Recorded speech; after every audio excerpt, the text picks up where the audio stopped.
Hola, estudiantes. El tópico hoy es subject pronouns. Pues, you probably already know a lot of these subject pronouns in Spanish from 8th grade.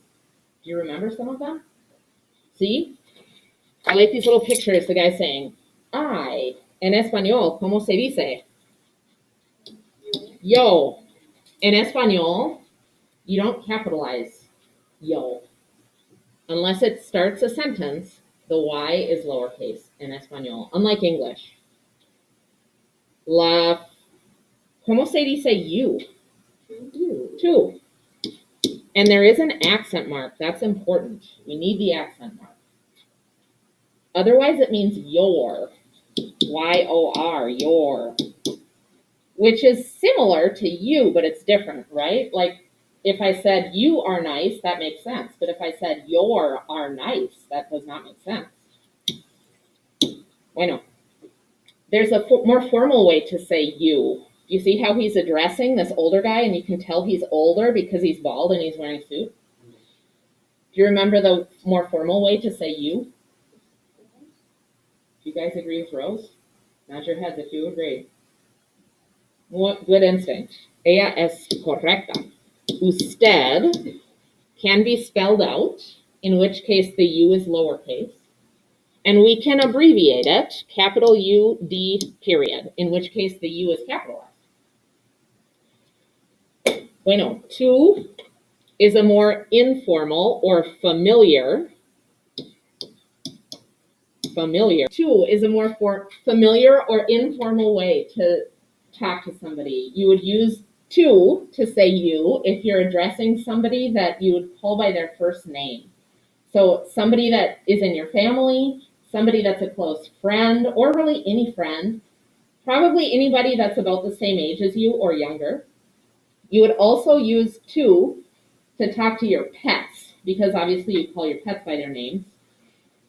Usted is a more formal way. Okay, usted is a more formal way to say you. You would use usted to mean you if you're talking to someone that you would call Mr. or Mrs. or Miss.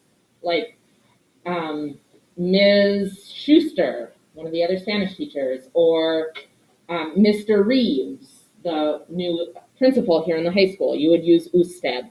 If you were talking to the president, you would use usted. If you were talking to an adult, most of the time you'd use usted, unless you know that adult so well that you could call him or her by his or her first name or their first name.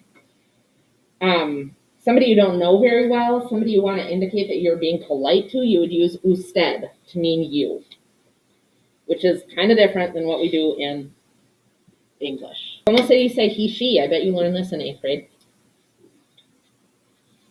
Do you remember? You're pretty close. El, ella. It looks like Ella. No, it's pronounced ella. El, ella. The accent mark makes a difference on the word el. If you leave off the accent mark, it means the. Like we learned, right? El, la, los, las. So the accent mark is important. It changes the meaning.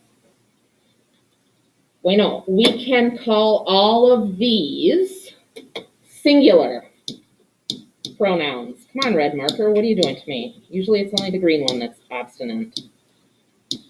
Singular pronouns, because each of these pronouns refers to only one person.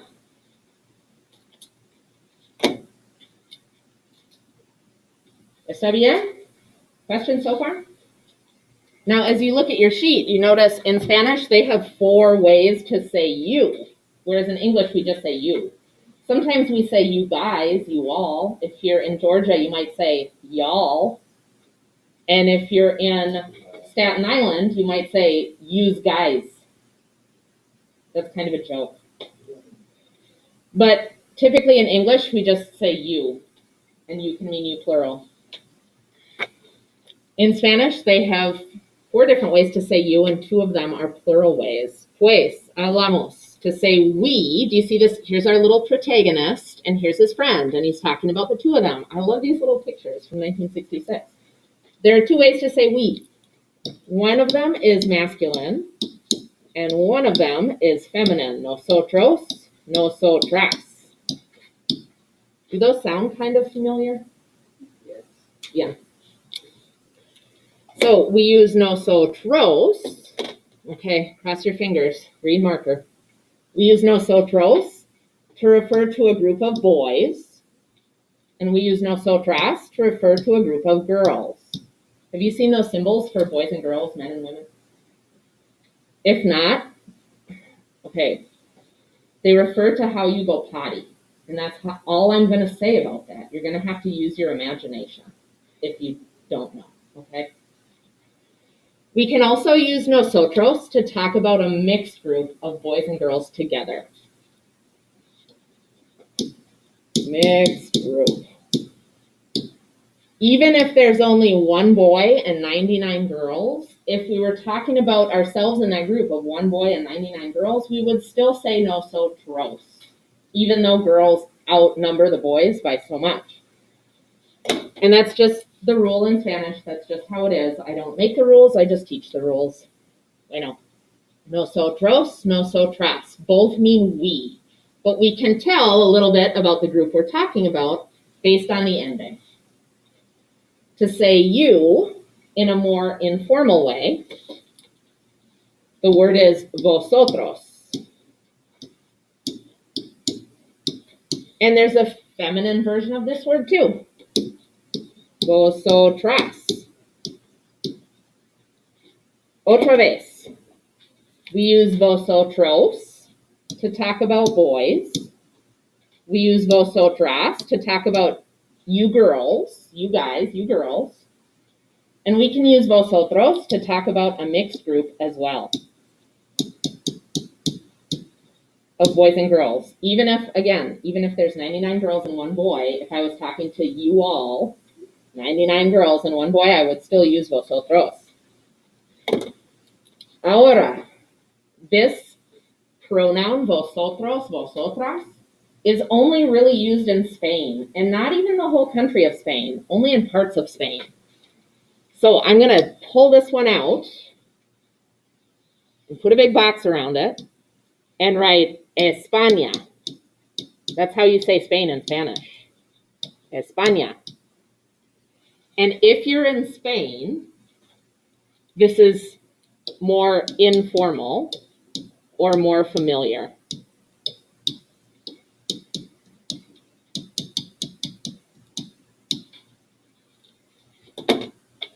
Only if you're in Spain, or maybe if you're talking to somebody that's from Spain. However, you don't really need to use this pronoun at all when you speak Spanish, and you can still speak perfectly good Spanish without it. The reason being, because they have another way to say you all in Spanish, and it's ustedes. Ustedes also means you all. And we can abbreviate it, capital U-D-S, period.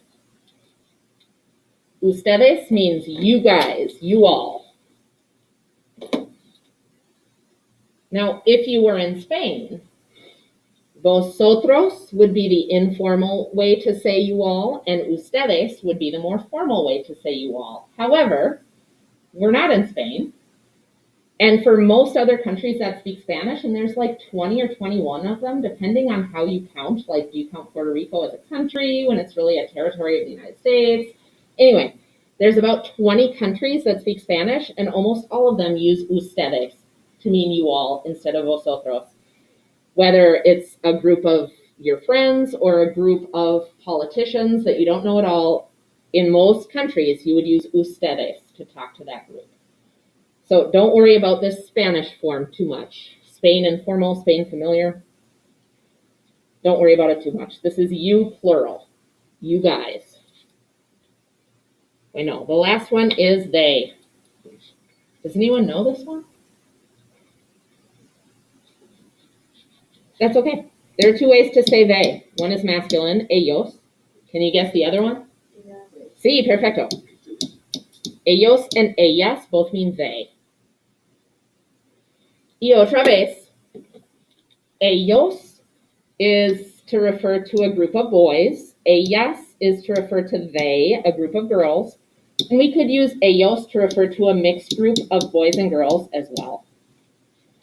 Again, even if it's 99 girls and only one boy, we would still say, oh, they over there, ellos. Those 99 girls and one boy, ellos. Because that's just how it is in Spanish. Here are the singular pronouns. All these pronouns we would call plural pronouns. I'm going to add it in at the bottom. Plural, these are all plural. Plural pronouns, because all these pronouns refer to more than one person at a time.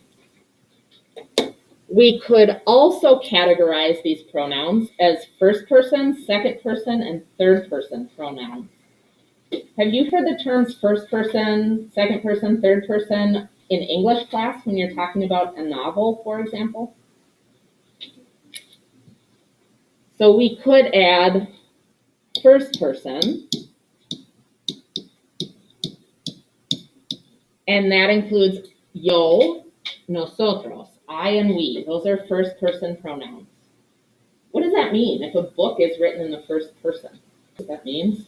Narrator in the story. See, the narrator is one of the members of the story, using the words I and we in the story.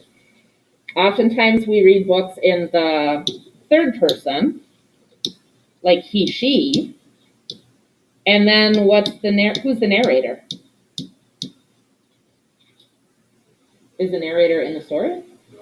Probably not. It's like an omniscient narrator, right? Like somebody that's outside the story saying he and she. Harry Potter is written in the third person. The Hunger Games is written in the first person. I think The Maze Runner is in the first person. Have you guys read that one? All the yous are in the second person. Have you ever read a book in the second person? That would mean that the narrator of the book is talking to you, the reader. Rose, what book have you read? I've read one of the Choose Your Own Adventure ones. Oh, that's a good example. Have any of you read Choose Your Own Adventure book? Right? Yes, you've read them too. Those are written in the second person generally because you are the protagonist. You get to choose what page are you going to go to. Are you going to go to page 49 to go into the abandoned copper mine? Or are you going to go to page 12 to report the murder to the police? You know what I'm talking about? I know. So I could say él, ella, those are third person singular pronouns. Or I could say vosotros, that is a second person plural pronoun. ¿Está bien? Oftentimes we'll see these pronouns categorized and displayed in a format that's the same as what you have on your page. So they'll be in the same order all the time. First person, second person, third person, singular, plural. So get used to this pattern. ¿Está bien? We'll use it a lot.